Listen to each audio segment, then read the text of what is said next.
नमस्कार, स्वागत है आप सभी का न्यूज़ 18 के डिजिटल प्लेटफॉर्म पर। बात करेंगे वायु प्रदूषण की। देखिए, हर साल सर्दियों के शुरू होते ही दिल्ली एक घने धुएं और धुंध की चादर में लिपट जाती है। यहाँ एयर क्वालिटी खतरनाक स्तर तक पहुंच जाती है।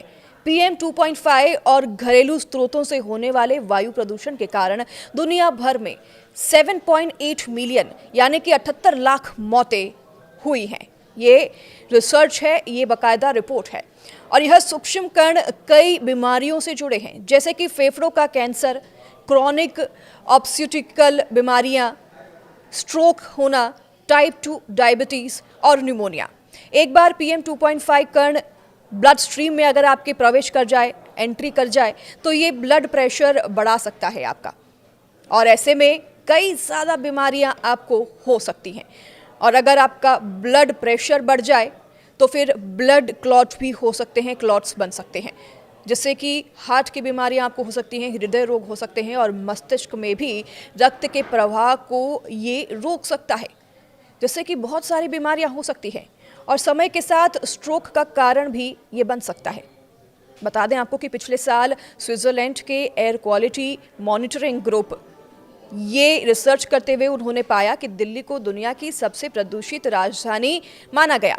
शहर में सालाना औसतन construction of particulate matter PM 2.5 108.3 दर्ज की गई, और यह विश्व स्वास्थ्य संगठन के 5 के दिशा निर्देशों से 21 गुना अधिक थी।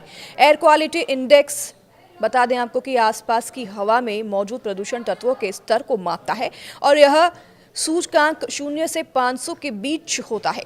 लेकिन प्रदूषण अत्यधिक होने पर यह 500 से भी ऊपर जा सकता है, जो कि काफ़ी ज़्यादा खतरनाक है। दिल्ली में उच्च स्तर पर प्रदूषण कणों की मौजूदगी एक व्यक्ति को औसतन आयु लगभग 8 वर्ष तक कम कर सकती है। प्रदूषण की यह समस्या सिर्फ दिल्ली तक अब सीमित नहीं रह गई है। EPIC के अनुसार दक्षिण एशिया दुनिया का सबसे प्रदूषित क्षेत्र माना गया है। दक्षिण एशिया के दूसरे इलाके वायु प्रदूषण से त्रस्त हैं। बता दें आपको कि अगर रिसर्च के रिपोर्ट्स की बात करें तो बांग्लादेश दुनिया का दूसरा सबसे प्रदूषित देश है, जहां ढाका में PM 2.5 का स्तर काफ़ी ज़्यादा नीचे पाया गया है। दिशा निर्देश से 15 गुना जो बता दें आपको कि वायु प्रदूषण यहाँ पर ज़्यादा है, जबकि पाकिस्तान के लाहौर में यह स्तर लगभग 20 गुना अधिक दर्ज किया गया है। दिल्ली रोज़ाना जिस हवा में सांस लेती है, सर्दियों के दौरान वायु गुणवत्ता सबसे अधिक खराब हो जाती है, लेकिन बाकी समय भी स्थिति कुछ बेहतर नहीं है। दिल्ली के लोग लगभग पूरे साल ही प्रदूषित और अस्वस्थ हवा में सांस लेने के लिए मजबूर हैं। पिछले 10 वर्ष में दिल्ली में मुश्किल से कुछ ही दिन ऐसे रहे जब वायु गुणवत्ता अच्छी श्रेणी में यानी कि AQI 50 से नीचे रहा। इसके विपरीत लगभग 200 दिन साल के करीब यानी कि 60% दिनों में दिल्ली की हवा गुणवत्ता हानिकारक कैटेगरी में रही है, या उससे भी खराब कैटेगरी में, जो कि काफ़ी ज़्यादा गंभीर का विषय है।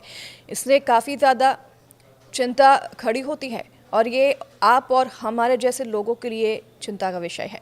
पिछले दशक में AQI 70 से अधिक दिनों में 500 से ज़्यादा पार कर गया था, जो कि आधिकारिक इंडेक्स की अधिकतम सीमा से भी काफ़ी ज़्यादा है। दक्षिण एशिया के शहरों में जैसे कि दिल्ली, ढाका, लाहौर, कोलंबो और काठमांडू की तुलना में बीजिंग, जिसे कि 2014 में मनुष्य के रहने लायक जगह नहीं कहा गया था, उससे अगर करें तो ये अंतर साफ दिखता है। बीजिंग और कोलंबो दोनों ही शहरों में एक साल में 200 से अधिक दिन ऐसे होते हैं जब AQI स्तर अच्छा या फिर मध्यम दर्ज का होता है। दिल्ली की तरह ढाका और लाहौर के लोग भी साल में 200 से अधिक दिन हानिकारक हवा में सांस लेने को मजबूर हैं। PM 2.5 पार्टिकुलेट मैटर हवा में पाए जाने वाले ठोस कणों और तरल बूंदों का मिश्रण होता है, जैसे कि कालिख, धुआं और धूल। तो PM 2.5 या सूक्ष्म पार्टिकुलेट मैटर का आकार लगभग 2.5 माइक्रोमीटर चौड़ा होता है, जो कि मानव बाल की मोटाई से करीब 28 गुना पतला है। यहाँ देखा जा सकता है कि इसका आकार अन्य पदार्थों की तुलना में कितना छोटा है। प्रदूषण के स्रोतों और उनमें विभिन्न वजहों के योगदान को समझने के लिए कई रिसर्च भी किए गए हैं। परिवहन, उद्योग, पावर प्लांट, सड़क की धूल और निर्माण, ये 5 प्रमुख ऐसे कारण हैं जो कि दिल्ली के प्रदूषण में सबसे बड़ा योगदान देते हैं।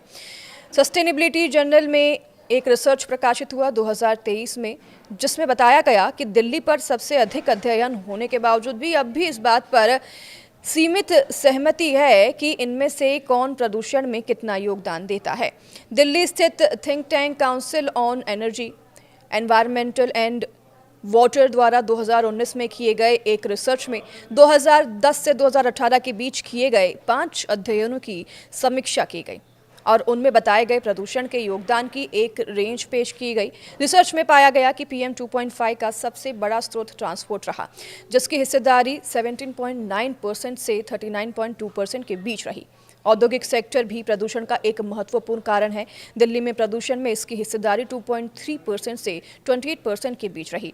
तो PM 2.5 और घरेलू स्रोतों से होने वाले वायु प्रदूषण के कारण दुनिया भर में 7.8 मिलियन यानी कि 78 लाख मौतें हुई हैं और अगर सिर्फ दिल्ली की बात करें तो 80 लाख मौतें एक साल में हुई है, जो कि काफ़ी ज़्यादा चिंता का विषय है।